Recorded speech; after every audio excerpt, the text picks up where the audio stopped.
नमस्कार, मैं हूं अनुराग चड्ढा। इनसाइड विद अनुराग में आपका स्वागत है। दोस्तों, शंकराचार्य के पालकी विवाद से शुरू हुए मुद्दे में अब प्रशासन और शंकराचार्य खुलेआम आमने सामने आ गए हैं। उम्मीद थी कि मामला शांत होगा, लेकिन शांत होने की बजाय माघ मेला प्रशासन ने सीधा अल्टीमेटम दे दिया है। प्रशासन ने एक नोटिस जारी करके तीखा सवाल पूछा है कि आप 24 घंटे में साबित करें कि आप असली शंकराचार्य कैसे हैं।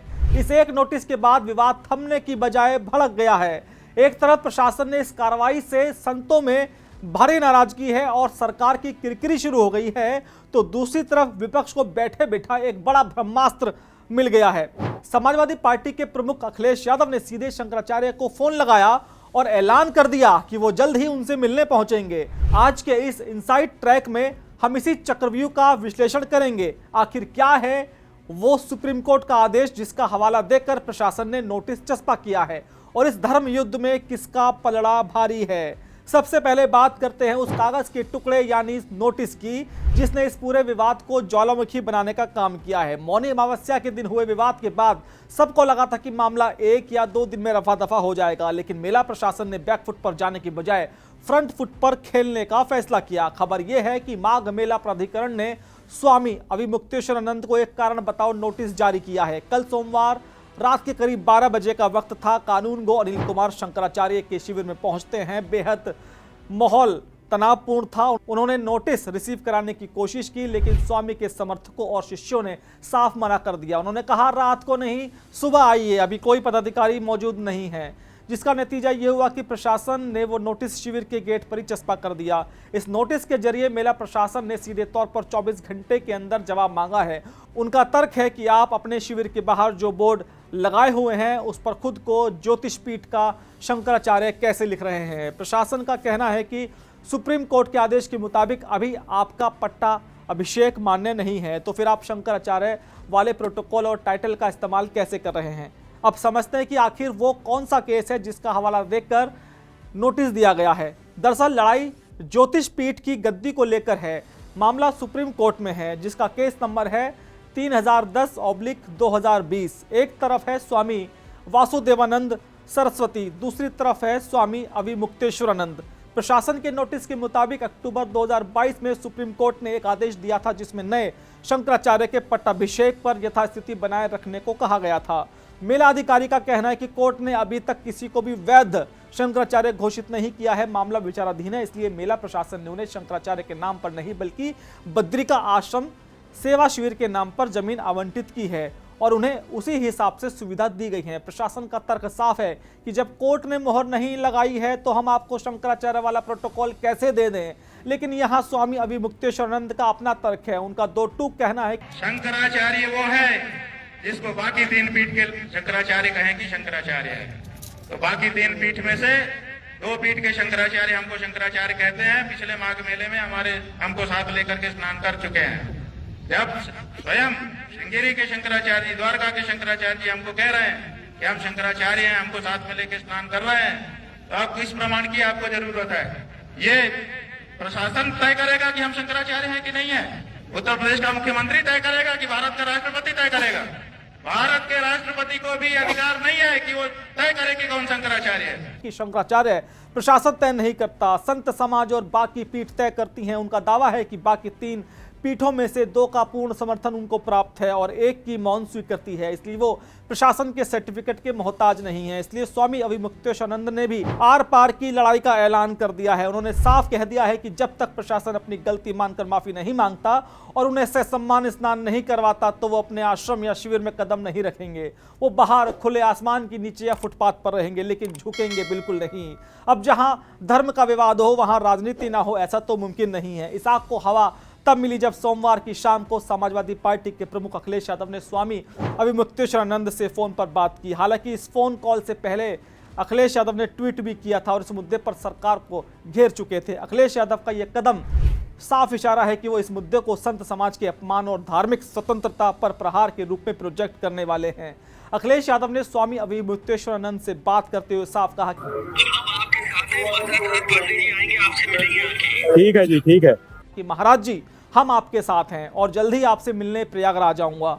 अखिलेश से बातचीत के दौरान शंकराचार्य ने भी अपनी तुलना महाभारत के अभिमन्यु से कर दी। अब देखिए, अब हम तो अपना लड़ रहे हैं, अपनी लड़ाई अभिमन्यु की तरह चक्रव्यूह में लड़ रहे हैं। जब कोई बच्चा हिंदू घर में पैदा होता है, हिंदू माँ बाप से जन्मते ही उसका गंगा यमुना में स्नान करने का जन्मसिद्ध अधिकार हो जाता है। उससे उसको वंचित नहीं किया जा सकता। इन्होंने हमको संगम स्नान से वंचित कर दिया। उन्होंने अखिलेश से कहा, मैं अपनी लड़ाई अभिमन्यु की तरह चक्रव्यूह में अकेले लड़ रहा हूं। एक हिंदू बच्चे को पैदा होते ही गंगा नहाने का अधिकार मिल जाता है, लेकिन मुझसे मेरा ये अधिकार छीना गया है।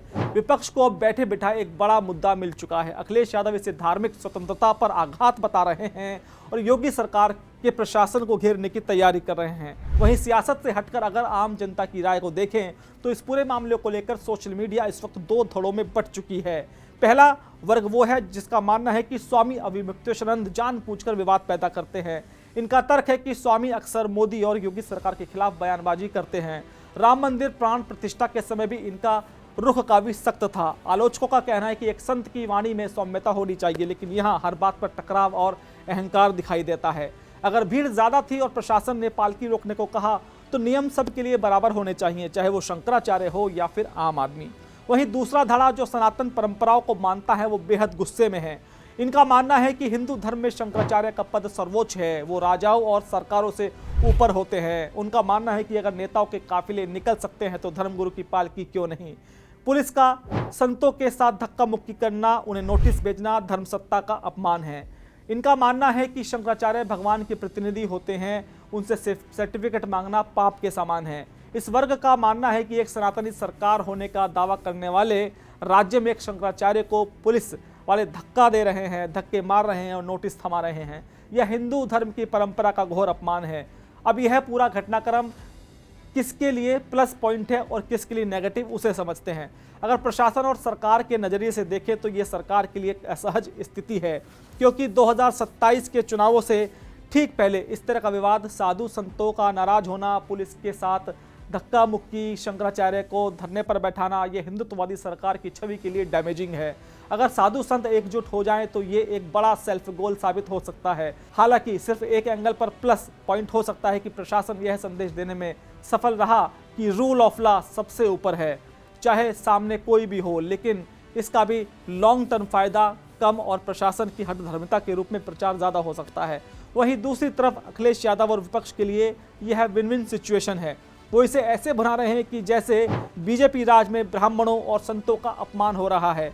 यह उन्हें बीजेपी के कोर वोट बैंक में सेंध लगाने और एंटी ब्राह्मण वाला नैरेटिव सेट करने का मौका दे रहा है। वहीं स्वामी अविमुक्तेश्वरानंद के लिए देखें तो यह उनके लिए दोधारी तलवार है। एक तरफ उन्हें कट्टर समर्थकों और सरकार विरोधी लोगों की सहानुभूति मिल रही है, लेकिन दूसरी तरफ आम जनता का एक हिस्सा उन्हें पॉलिटिकल संत के रूप में देखने लगा है, जो धर्म से ज़्यादा विवादों में रहते हैं। साथ ही कानूनी तौर पर देखें तो अगर ये मुद्दा बढ़ता है और गलती से सुप्रीम कोर्ट की अवमानना का केस बनता है तो उनके लिए भविष्य में ज्योतिष पीठ की दावेदारी कमज़ोर पड़ सकती है। अब जाते जाते मैं आपको बता दूं कि यह पूरा बखेड़ा आखिर शुरू कैसे हुआ। यह सब शुरू हुआ मौनी अमावस्या के दिन। शंकराचार्य अपनी पालकी में बैठकर संगम स्नान के लिए जाना चाहते थे। प्रशासन और पुलिस ने उन्हें रोक दिया।